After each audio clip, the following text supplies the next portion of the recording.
兄弟们，我最近在奇怪一件事儿，那就是为什么在古代侠客一进饭店都会来一句“小二，上2壶好酒，再来1斤上好的牛肉”，那为啥不吃猪肉或者羊肉呢？牛肉在古代究竟代表着什么？今天前途君就在这里为大家解答这个问题。首先，在古代吃牛肉是犯法的，因为在那个年代，牛肉起着耕种的主要作用，民以食为天的前提条件就是要靠牛来完成的。但即使是这样，也依旧无法阻止人们对牛肉的热爱。所以为了一探究竟，我总结了以下几点。第一点就是经济层面，受现代牛肉价格的影响，咱都会认为牛肉会比猪肉和羊肉价格贵上1倍，但其实在古代并不是这样的。那个时候的牛肉换算成现在的单位，价格只有0.013，而猪肉价格却在0.018。后续猪肉开始涨价，但是牛肉却没什么变化。由此可见，牛肉的价格要比猪肉还便宜，并且虽然各朝各代法令严格，但政府对于牛肉的管控其实并不严。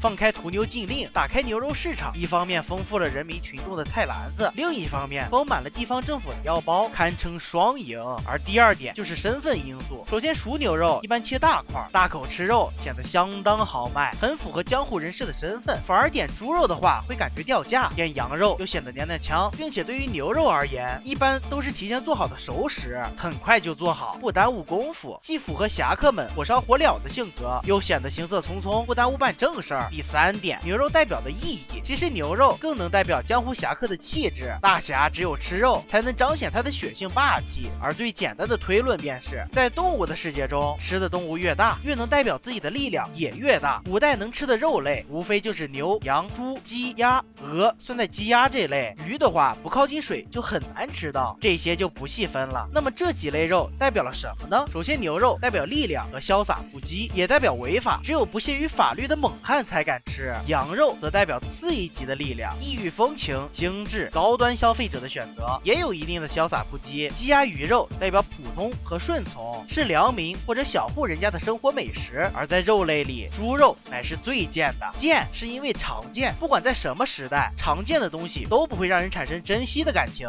人就是这样，从不待见常见的东西。就像精致的食物吃多了，有人就开始做粗粮；豪车见多了，也就不觉得上档次了；小麦见多了，也就忘记了曾经的饥寒。人就是这样虚荣的生物，喜欢用东西来证明自己的价值。大侠不喜欢吃猪肉，也是这样的道理。所以总结来看，侠客吃牛肉，一方面是因为方便和便宜，另一方面又能代表自己的身份。那么倘若还有小伙伴要补充的，欢迎在评论区留言讨论。我是前途君，我们下期再见。